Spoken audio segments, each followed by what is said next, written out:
दूसरे की फिक्र नहीं, सिर्फ अपना ही ख्याल है। हम ऐसे क्यों हैं, आज खड़ा ये सवाल है। अपनी ही पड़ी है, बेपरवाह हमारी चाल है। हम ऐसे क्यों हैं, आज खड़ा ये सवाल है। ज्ञान की कमी नहीं, समझदारी का अकाल है। हम ऐसे क्यों हैं, आज खड़ा ये सवाल है।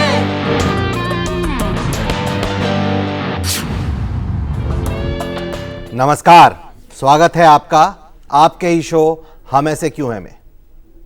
1820 में एक राजकुमारी का जन्म हुआ। उसका नाम था फ्लोरेंस नाइटिंगेल।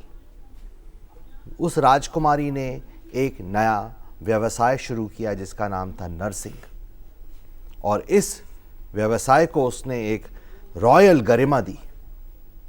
आज इस प्रोफेशन के क्या हाल हैं ये जानने की हम कोशिश करते हैं, और साथ ही साथ हम ये भी जानेंगे कि आज इस प्रोफेशन को एक रानी का स्टेटस मिल रहा है कि शायद हमारा समाज कोई बहुत बड़ी गलती कर रहा है और इसको नौकरानी का स्टेटस दे रहा है। हमारे साथ हमारे स्टूडियो में दो इम्पॉर्टेंट मेहमान, Mrs Manju Nandi, ex chief of nursing from AIIMS and currently chief of nursing at National Heart Institute, which is a premier institute of medicine in the country. और साथ ही साथ miss Karma, senior nurse from NHI। आप दोनों का स्वागत है। और हमारे स्टूडियो में बहुत ही जीवंत ऑडियंस आई है भारतीय विद्यापीठ से। आप सबका भी स्वागत है। ये जो प्रोफेशन है नर्सिंग का, इसका आज स्टेटस क्या है और अच्छा है कि खराब? अगर खराब है तो क्या कारण, इसके बारे में बताइए। फ्लोरेंस नाइटिंगेल जिन्होंने ये प्रोफेशन शुरू की थी, वो एक नर्स नहीं थी, ना ये डॉक्टर थी। वो एक सिंपल छोटी सी लड़की थी, रॉयल फैमिली की। पूरा फैमिली उनके सपोर्ट में भी नहीं था, फिर भी उन्होंने अपना मन से लोगों के सेवा के लिए एक प्रोफेशन को आज बनाया, जिसको हम प्रोफेशन कहते हैं, वो नर्सिंग को। और उसके पीछे उनका वरदान ये था कि ये प्रोफेशन को एक बहुत ही गरिमा वाला स्टैंडर्ड दिया जाए और एक सामने सोसाइटी के सामने वाले दरवाजे पे रखा जाए। और साथ ही साथ फ्लोरेंस नाइटिंगेल ने इसको लेडीज प्रोफेशन बना दिया, मतलब a profession which has a lot of honour and dignity attached to it. Nursing को एक फीमेल प्रोफेशन बोला जाता है और फीमेल डोमाइन बोला जाता है, जिसमें ज़्यादा से ज़्यादा फीमेल काम करती हैं। फीमेल के बाय नेचर उनको बहुत ज़्यादा सहन शक्ति होती है, बहुत ज़्यादा धीरज होती है, और काम करने की इंटेलेक्चुअलिटी डिफरेंट होती है। वो लोग जल्दी से डिसीजन नहीं लेते, बहुत सोच समझ के काम करते हैं। हो सके इसी के कारण बीमार जो उनके पास आएंगे उनको कुछ ज़्यादा ही फायदा मिले, और उनको एक माँ का दर्शन, एक बहन के दर्शन, एक अपने सगा संबंधी, एक बच्चों को माँ से सबसे ज़्यादा प्यार होती है। और जो बीमार इंसान है, चाहे कोई भी बीमार हो, वो चाहे मेरे माँ की जो छवि है, उनका जो एक पिक्चर है, वो मेरे सामने हो।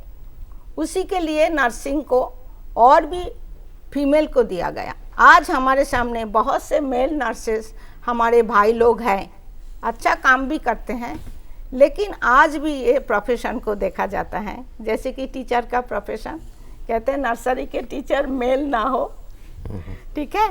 तो ये भी बीमार के पास एक फीमेल आते हैं, उनको बहुत ज़्यादा तसल्ली मिलते हैं दिल को, और भरोसा बनते हैं कि हम इनको कुछ बात कह सकते हैं। नर्सिंग को एजुकेशनली उनको बहुत ज़्यादा स्ट्रॉन्ग होना है। आज के नर्सेस, उनके एजुकेशन वो नर्सिंग नहीं रहा जो खाली ट्रेनिंग दिया जाता था काम करने की, किस तरह काम करो हाथ में सिखाया जाता। आज के नर्स एक नर्स हैं जो कि एक टीचर हैं, एक सेविकाएं हैं, बिना सोचे उनका अपने लिए ना सोच के वो मरीज का काम करती हैं। ये नहीं सोचते हम क्या काम कर रहे हैं, चाहे मरीज का शरीर का कोई भी अंग साफ करना हो या कोई भी किस्म के काम हो, जैसे एक छोटे बच्चों का सेवा एक माएँ करती हैं, वो ये नहीं देखते बच्चों ने क्या कर दिया। उनको सफाई रखने का ज़रूरत है, क्योंकि आप सब लोगों ने जाना होगा एक चीज़, इन्फेक्शन वो बहुत भारी चीज़ होती है।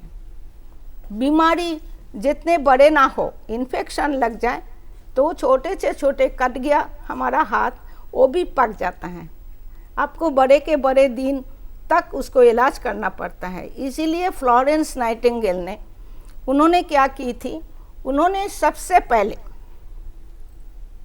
डिवाइड किया था नर्सिंग में, जो पहले नहीं थे। पहले क्या होते थे, आप में से कितने लोगों ने जाना, मुझे नहीं मालूम, 1842 there was a Crimean war हुई थी। क्रिमियन वॉर, जिसमें बहुत से ज़्यादा लोग घायल हुआ था, और उसी घायल लोगों को एक साथ रखा गया था एक टेंट लगा के।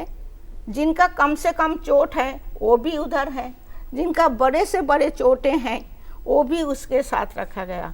उन्होंने अपने ऑब्जर्वेशन से ये सोचा कि इनको अलग किया जाए तो हो सके हमें ज़्यादा से ज़्यादा लोगों को जान बचा सकते हैं हम लोग। ये सोच के उन्होंने एक बनाया ICU, इंटेंसिव केयर यूनिट।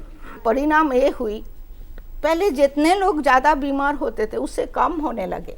मैं आपसे ये जानना चाहूँगा, इतना मुश्किल काम करते हैं आप, पेशेंट की सफाई करना और उसके सारे एंगर भी झेलना, कभी कभी इस तरह की सारी चीज़ें, आप रातों रात काम करना, तो क्या स्टेटस जो है हमारी सोसाइटी में नर्सेज को जो दिया जाता है, उनकी वर्किंग कंडीशंस वगैरह जो हैं, वो अनुरूप है इस कंट्रीब्यूशन के, कि कंट्रीब्यूशन और रिस्पॉन्सिबिलिटी ज़्यादा है और स्टेटस बहुत कम है? ये क्वेश्चन सभी के मन में आएगा। हमारे दो चीज़ें देखी जाती हैं, एक होता है काम और उसका बोलते हैं दाम। ये तो सभी लोग बोलते हैं, एक बच्चे भी बोलेगा सैलरी, यस दाम है ना, वो तो कॉस्ट। तो ये जो नर्सेस का सैलरी स्टैंडर्ड है वो डिफाइन नहीं है, particularly in the private sector में। गवर्नमेंट में सैलरी पैटर्न बनी हुई है और उसी पैटर्न सारे गवर्नमेंट हॉस्पिटल फॉलो करते हैं, लेकिन कॉरपोरेट सेक्टर या प्राइवेट में ये सिस्टम नहीं बना आज तक। उनको दर्जा तो दिया गया है प्रोफेशन की, लेकिन स्टैंडर्ड ऑफ द प्रोफेशन अभी तक नहीं सेटल किया गया। और डॉक्टर्स को केसेस पे प्राइवेट सेक्टर में, जहाँ पर 80% ऑफ मेडिकल केयर इंडिया में प्रोवाइड करी जाती है, डॉक्टर्स को जो सर्जरीज वगैरह करते हैं उसमें उनको इंसेंटिव दिया जाता है पर सर्जरी। वो उस तरह का इंसेंटिव भी नहीं मिलता क्या नर्सेस को? नहीं, ये भी नहीं मिलते। और उनका पार्टिसिपेशन होता है उन सर्जरीज में? ऑफ कोर्स, मैं एक ओटी नर्स भी हूँ। मैंने 15 साल ओटी में काम किया है एम्स में। उनका मेन जो काम होता है क्लीनिंग, पेशेंट, ओटी रेडी करना, एक बनाना, ओटी को तैयार करना पेशेंट के सर्जरी के लिए। फिर सर्जरी शुरू होने पे उनका जितने सर्जन को ज़रूरत की चीज़ें होती हैं, चाहे वो इंस्ट्रूमेंट हो, चाहे वो दवाइयाँ हो, चाहे वो फ्लूइड हो, चाहे वो कपड़ा ही क्यों ना हो, सारा देने का काम है नर्स का। और उनको उस बारे में बहुत ज़्यादा नॉलेज भी होनी होती है। वो जानती है कब सर्जन को क्या देना है। एक एक सूचर अलग अलग है। आप जाने फेशियल सर्जरी का सूचर एब्डोमेन में नहीं लगेगा, ब्रेन के जो सूचर लगेगा वो हार्ट में नहीं लगेगी। वो सारे नर्स को मालूम है और उसको स्टेप वाइज बोलते हैं ना, एक के बाद एक नहीं दिया तो सर्जन को ऑपरेशन में कामयाबी होना मुश्किल है। और आपसे पूछता हूँ कर्मा, स्टेटस जो है सोसाइटी कैसे देखती है? क्या सोसाइटी ये देखती है कि इतनी टेक्निकल है, इतना कंट्रीब्यूट करती है पेशेंट के लिए, कि वो और किसी तरीके से देखती है? किसी को ये पता नहीं होता है कि नर्सिंग प्रोफेशन के लिए हम किस कोर्स पे जाता है, हम कितने साल लगाते हैं, क्योंकि ये मिसकंसेप्शन रहता है कि आफ्टर 12 पास यू कैन, कि आप एक डिप्लोमा पे जा सकते हैं 1-2 साल के लिए, उसके बाद you can be a nurse. तो ये मिसकंसेप्शन रहता है, तो जिसके वजह से सोसाइटी को ये लगता है कि नर्स सिर्फ यहाँ पर है हमें बस क्लीन करने के लिए या टैबलेट वगैरह देने के लिए, तो इससे हमारे स्टेटस पर काफ़ी फर्क पड़ता है। तो क्या एक्चुअली हम ऐसा नहीं होता है, नर्स को एक स्ट्रीम होता है जिस पर हमें जाना पड़ता है। 3 इयर्स के कोर्स होता है दैट इज डिप्लोमा, और एक 4 इयर्स होते हैं जो जनरल ग्रेजुएशन में होते हैं डिग्री। तो ये 4 साल पूरा स्टडी करते हैं, डिजीज कंडीशन के बारे में स्टडी करते हैं, फिर हम आते हैं इस नर्सिंग फील्ड में। स्टेटस की बहुत प्रॉब्लम है, क्योंकि आप किसी से भी पूछ लिया, और अभी किसी यंगस्टर्स पे पूछ लीजिए कि आपका एम्स क्या है, तो नोबडी, कोई भी नहीं बोलेगा कि I want to be nurse, क्योंकि ऐसा स्टेटस है हमारा। क्यों स्टेटस इतना खराब है हमारा? तो पहले तो जो मैडम ने मेंशन किया है रिगार्डिंग दिस सैलरी, उसके अलावा और क्या कारण है जिसके कारण हमारा नर्सिंग स्टाफ की तरफ जो सोसाइटी है वो थोड़ी हीन दृष्टि रखती है? या तो एक तो ये हो सकता है कि हमारा ड्यूटी, हमारा टाइमिंग शिफ्ट ऐसा होता है कि फिक्स नहीं होता है। कभी कभी मॉर्निंग होता है तो हमें 6 बजे उठ के जाना पड़ता है, और कभी कभी रात होता है तो 9 बजे, तो हमारा रिटर्निंग का टाइम भी काफ़ी लेट हो जाता है। तो इस नज़रिए से देखेंगे तो वो सोचेंगे ये लड़की तो रात के 12 बजे या 10 बजे निकल जाते हैं, तो ये उनको ये नज़र रहता है कि मतलब मॉरली थोड़ा सा गलत दृष्टि से देखती है सोसाइटी। वो ये नहीं समझती कि ये किस काम के लिए जा रही है वहाँ। और शायद ये भी हो सकता है कि क्योंकि स्ट्रेंजर्स को आप मेडिकल केयर देते हो, पर्टिकुलरली आदमियों को भी देते हो, तो उसके कारण भी शायद सोसाइटी का ये थोड़ा संकीर्ण नज़रिया होगा हमारा, कि हम सोचते हैं कि ये तो नर्स का मॉरली उतनी अपराइट नहीं है। स्टेटस के बाद पे फिर आते हैं, पहले देखेंगे एक छोटा सा क्लिप। 2 पेशेंट है तो एक पेशेंट क्रिटिकल पेशेंट है, तो पहले क्रिटिकल पेशेंट को देखना चाहिए हम। तो उसी टाइम नॉर्मल पेशेंट आ गया तो पेशेंट को पता नहीं है कौन सा पेशेंट को हम हैंडल कर रहे हैं, लेकिन उसी टाइम पेशेंट का अटेंडर कुछ बोल रहा है तो हम उसको समझाना चाहिए। हमें भी इरिटेट होता है, फिर भी उसको तो वो तो इसका बीमारी तो यही है ना, इसलिए तो हमारे पास आया। थोड़ा सा हम एडजस्ट करना ही पड़ेगा, हमारा प्रोफेशन तो यही है। थोड़ा प्यार से उसको समझाने का तरीके होता है ना, अटेंडर्स को तरीके में समझा दो। कोई भी इरिटेट होते ज़्यादा, कोई भी चिल्ला के आएगा तो थोड़ा प्यार से बोलो तो आराम हो जाएगा पक्का। कई बार टेम्पर डॉक्टर लूज कर जाता है, तो he might say some words, but it depends from doctor to doctor. कुछ डॉक्टर जल्दी का अपना काम लूज कर जाते हैं, कुछ ये है कि कुछ सिचुएशन में भी अपना टेम्पर नॉर्मल रखते हैं। तो it is just a part of वो कि how you tend to assess the things, और सिस्टर्स को किस तरह से आप वो करो। You have to convey this to the staff in a manner कि उसको भी हर्ट ना हो, और जो पेशेंट है उसको भी ये मैसेज ना जाए कि सिस्टर इनडिफरेंट है उसकी तरफ। हमने क्लिप देखी कि नर्स से काफ़ी एक्सपेक्टेशंस हैं, और वो नर्स खरी भी उतर रही हैं। उनकी बातचीत में रियल प्यार है towards the patient, real consideration है। स्टेटस पे वापस आते हैं। एक तो आपने बोला कि रात को जाती हैं, नाइट शिफ्ट्स होती हैं, तो सोसाइटी संकीर्ण दृष्टि से देखती है। दूसरा आपने बोला सैलरी। और कोई इश्यू भी है क्या कि जिसके कारण स्टेटस डाउन है? वो क्या काम करती है नर्स, उसको देखा जाता है। मरीज के रिश्तेदार या मरीज खुद ही जानते हैं कि ये नर्स क्या काम करती है। उनके मन में उस काम के तरफ भी एक दृष्टिकोण ऐसा होता है जो कि फ़र्क होते हैं। जैसे नर्स का काम का कोई लिमिटेशन नहीं होता, सारे काम, चाहे मरीज टीबी के मरीज हो तो भी उसको थूक फेंकना, और पेशाब कर दिया हो तो भी उसको साफ करना, टॉयलेट मरीज को जाना हो तो नर्स को खुद ही करना पड़ता है। ये जो उनका काम के ऊपर नज़रिया होती हैं सोसाइटी का, वो सोचता है इनको स्टैंडर्ड जो है वो भी काम के साथ साथ लोअर स्टैंडर्ड ही उनका गिना जाता है। मतलब कि क्योंकि जिन कामों को हम इम्प्योर समझते हैं, whether it is contact with faeces और कॉन्टैक्ट विथ यूरिन और कॉन्टैक्ट विथ स्पिट और अदर बॉडीली फ्लूइड्स, जो भी वो करेगा उसको हम दर्जा नीचा कर देंगे, चाहे वो काम कितना ही इम्पॉर्टेंट क्यों ना हो। इस पे महात्मा गांधी ने बड़ा अच्छा पॉइंट बोला था। उन्होंने बोला था कोई भी लेडी मैं चाहूँगा कि वो छुआछूत को प्रमोट ना करे, क्योंकि वो कर नहीं सकती। छुआछूत कहाँ से पैदा होता है? इन्हीं कारण के, इसी तरह के ख्यालों से पैदा होता है कि ये साफ़ है, ये गंदा है। तो महात्मा गांधी ने बोला था लेडीज़ तो अपने बच्चों की फीसेस और यूरिन खुद साफ़ करती हैं, तो वो कैसे छुआछूत की बात कर सकती हैं। आज हमारी सोसाइटी को देखना है कि अगर हमने इन चीज़ों को गंदा माना तो कल नर्सेज नहीं मिलेंगी। ऑलरेडी हमारे प्रोग्राम्स पर आके कुछ टॉप ऑफिसर्स ये कह के गए हैं कि सुअर वर्कर्स नहीं मिल रहे हैं, पूरे देश में ड्रेनेज का प्रॉब्लम आ जाएगा, पूरे देश में फीसेस फैल जाएंगी, क्योंकि हम सुअर वर्कर्स को अच्छी तरह से नहीं रिस्पेक्ट देते, हम उनको छोटा समझते हैं। अगर हमने ऐसा ही किया नर्सेज के साथ तो नर्सेज कहाँ मिलेंगी फिर हमें कल। ये बहुत इंपॉर्टेंट चीज़ है और वो नर्सेज उनकी देखरेख करके उनकी जान बचा रही हैं और उनकी फैमिली को भी उन इन्फेक्शन से दूर रख रही हैं। तो इन ऐसी नर्सेज को बहुत हाई रिस्पेक्ट देनी चाहिए और हमने उनका स्टेटस डाउन किया हुआ है। हमने ये भी एक स्टडी पढ़ी है कि नर्सेज के बच्चों को शादी करने में मुश्किल होती है हाई सोसाइटी में, हाई स्टेटस की फैमिलीज़ के साथ। इसका क्या कारण हो सकता है? मैं एक सीनियर नर्स हूँ।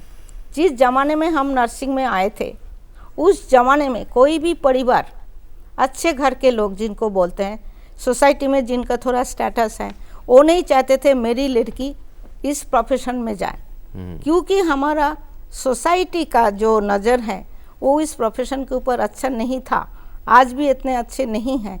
इसी कारण माँ बाप सोचते हैं, आज भी सोचते हैं, लड़की पढ़े लिखे टीचर तो बन जाए, इंजीनियर तो बने, लेकिन नर्स ना बने। डॉक्टर बन जाए बेशक, दांत निकालने वाले हो या कोई और, लेकिन नर्स ना बने। उन्होंने ये नहीं कभी सोचते कि एक नर्स प्रोफेशन का गरिमा क्या है।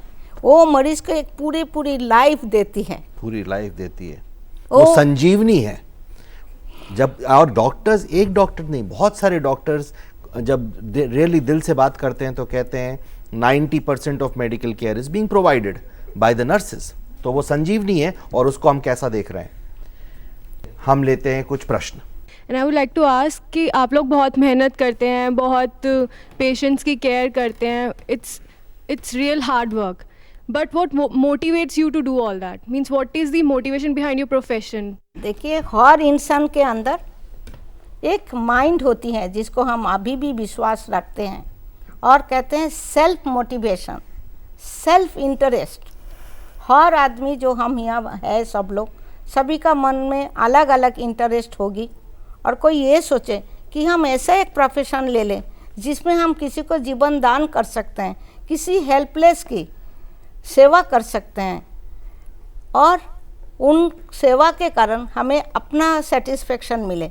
ये इरादा लेके बहुत से यंग गर्ल्स आ जाते हैं नर्सिंग में। ऑफ कोर्स आज के ज़माने में नर्स का और भी है एक पहलू जिसको हम देख रहे हैं। नर्सेस को बहुत ज़्यादा मौका मिलती हैं एक देश से दूसरे देश जाने की। आज America, England, middle east countries, सब जगह एक नर्स अपने प्रोफेशन के दौरान जा सकती हैं और अपना प्रोफेशन को वहाँ पे दे सकती हैं, सेवा को। ये एक मौका उनके लिए है। सोचते हैं अगर हम नर्स बन जाए, मरीज़ का सेवा करें, अच्छा से काम सीखे और हमें दूसरे कंट्रीज़ में जाने के भी मौका मिले, ताकि हम अपने ही देश का काम को उस देश में भी प्रदान कर सकते और हैं खुद भी आगे बढ़े और अपना लाइफ में, वो सैलरी वाइज हो, स्टेटस वाइज हो। वेस्टर्न कंट्रीज में नर्सेज का बहुत स्टेटस है, तो ये अपॉर्चुनिटी सभी प्रोफेशनों में नहीं आती। वो एक नर्स की प्रोफेशन जो है उसमें आती हैं। वो भी एक पहलू है आने की। और एक होता है जो सेल्फ सेटिस्फेक्शन, सेवा करने की भावना, लोगों को हेल्प करने की, मदद करने की इच्छाएं, वो भी नर्स बनने की प्रेरणा देती है। हम जब पैदा होते हैं एंड एज वी ग्रो, हम बड़े होते हैं तो हम ढूंढते हैं कि लाइफ में कुछ करें, हम करना। जब हम मरेंगे तो हमें ऐसा फील होना चाहिए कि हमने ज़िंदगी में कुछ किया है दूसरों के लिए।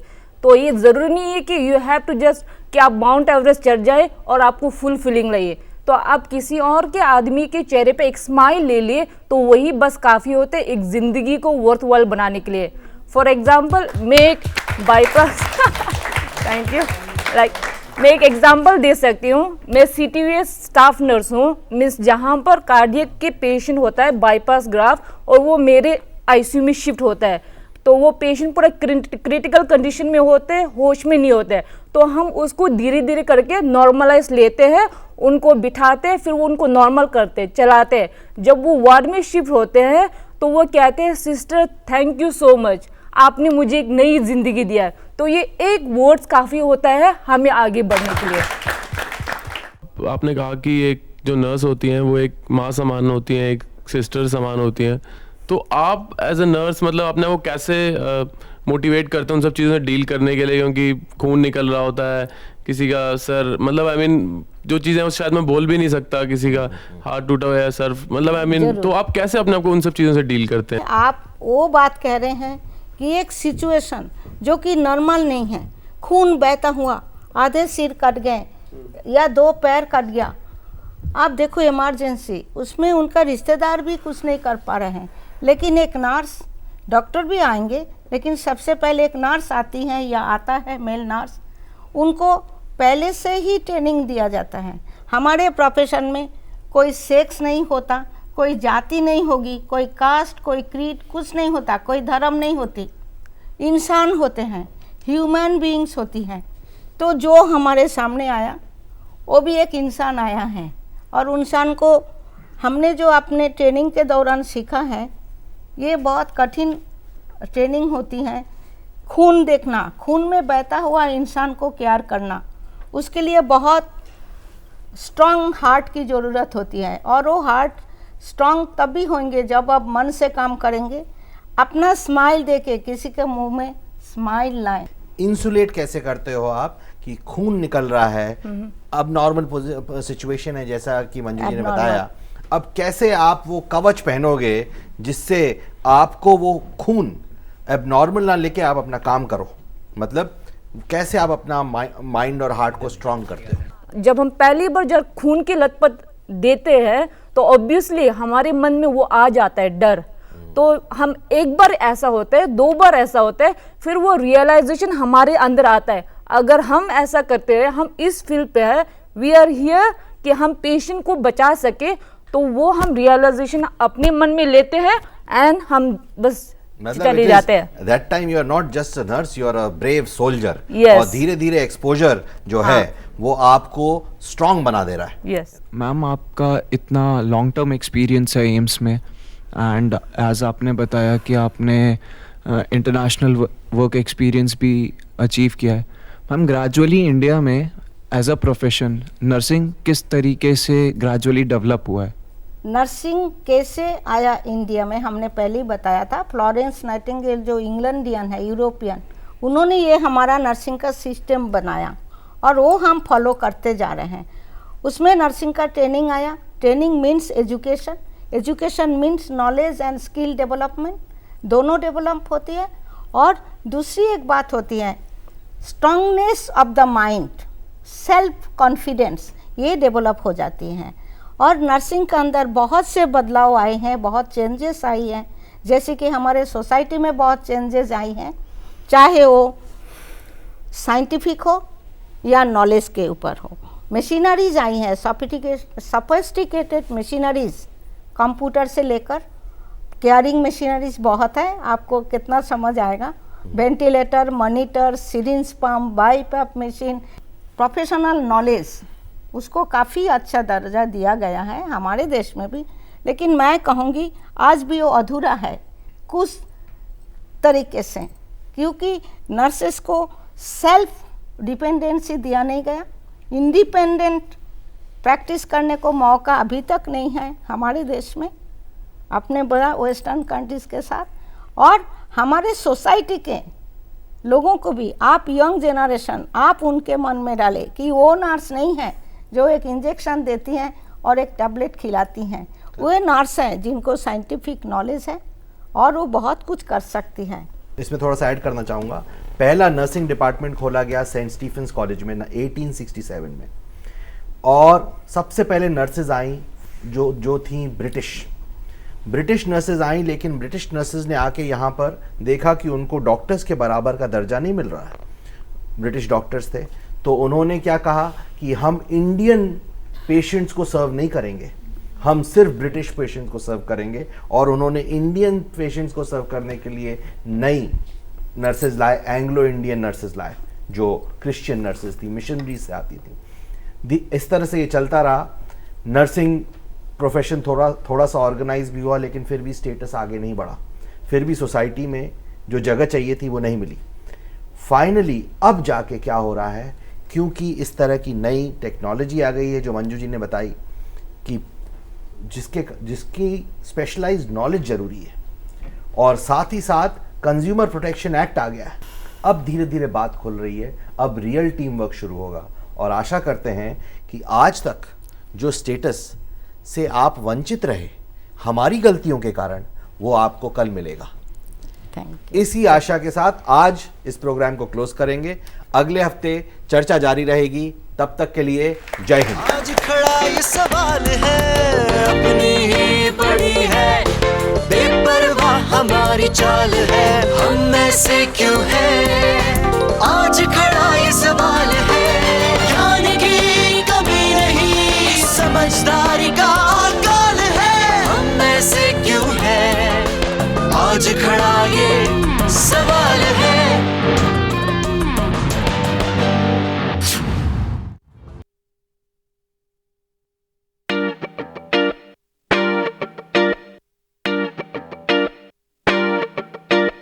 दूसरे की फिक्र नहीं, सिर्फ अपना ही ख्याल है, हम ऐसे क्यों हैं?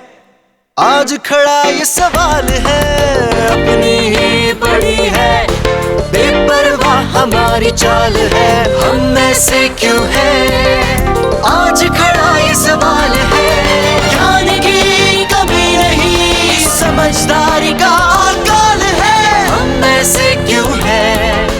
आज खड़ा ये सवाल है।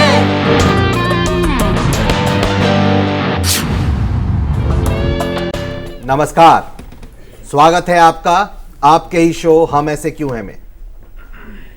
पिछले हफ्ते हमने चर्चा जारी करी कि क्या नज़रिया है हमारे समाज का towards the profession of nursing, और बहुत अच्छी बातें उठ के आईं, कई मार्मिक बातें उठ के आईं। आज उसी चर्चा को हम जारी रखेंगे। हमारे साथ हमारे स्टूडियो में हैं मिसेस मंजू नंदी, जो एक्स चीफ ऑफ नर्सिंग हैं फ्रॉम एम्स, और करेंटली चीफ ऑफ नर्सिंग है NHI में, जो देश का एक बहुत बड़ा हॉस्पिटल है। और साथ ही में है हमारे नर्स कर्मा, ये सीनियर नर्स हैं NHI में, नेशनल हार्ट इंस्टीट्यूट में।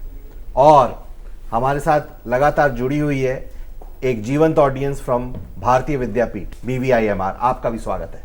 पिछले हफ्ते हमने डिस्कस किया स्टेटस, और हमने पाया कि क्योंकि नर्सिस की सैलरी कम है, क्योंकि उनको रात को काम करना पड़ता है, क्योंकि उनको अनजान आदमियों के साथ काम करना पड़ता है या उनको केयर देनी पड़ती है, क्योंकि वो फीसेस और यूरिन के कांटेक्ट में आती हैं, इसके कारण नर्सिंग प्रोफेशन का स्टेटस बहुत डाउन है। और हमने ये भी जानने की कोशिश करी, और शायद एक प्रण भी लिया हमने, कि हम कम से कम नर्सिस को आज से वो स्टेटस देंगे जो वो डिज़र्व करती हैं। अगले पॉइंट पर आते हैं। पूरे समाज से हटकर अब हम एक समाज के पोर्शन पे जाते हैं जिसके साथ नर्स हमेशा काम करती है, नर्स और डॉक्टर। डॉक्टर और नर्स के बीच में क्या इक्वेशन होती है, क्या सिचुएशन है? पहली बात तो हम ये कहेंगे कि ये दोनों प्रोफेशन जबकि इंटर लिंक्ड है, लेकिन वो सेम नहीं होता। उनके स्टैंडर्ड सेम नहीं है, स्टेटस सेम नहीं है, level of professional standard same नहीं है। इसी कारण हो सकते हैं दोनों एक साथ होकर काम तो करते हैं, लेकिन उनके अंदर इतने कोऑर्डिनेशन और रेस्पेक्ट ना भी हो। एक डॉक्टर जब डॉक्टर बन जाते हैं, वो जानते हैं मैं डॉक्टर बन गया हूँ या मैं बन गई हूँ डॉक्टर, और एक नर्स जो मेरे साथ आएगी वो मेरे से नीचे दर्जे की कर्मचारी हैं। ये जो भावनाएं हैं मन में, ये जब तक नहीं मिटेगा तब तक दोनों की स्टैंडर्ड स्टेटस बराबर नहीं हो सकती। तो रिस्पेक्ट सिर्फ एक वन वे स्ट्रीट है कि नर्स डॉक्टर को रिस्पेक्ट देगी और डॉक्टर नर्स को रिस्पेक्ट नहीं देगा, करेक्ट? somehow. इस तरह के पॉइंट्स हमारे पुराने शोज में भी आए हैं। ये हमारी सोसाइटी की विडंबना है कि हम रिस्पेक्ट को समझते हैं ये एक ही तरफा चलेगी, नीचे वाला ऊपर वाले को रिस्पेक्ट देगा, ऊपर वाला नीचे वाले को रिस्पेक्ट नहीं देगा। आपका क्या कहना है इस पे? हम ये जनरलाइज नहीं कर सकते हैं। यहाँ पे दो तरह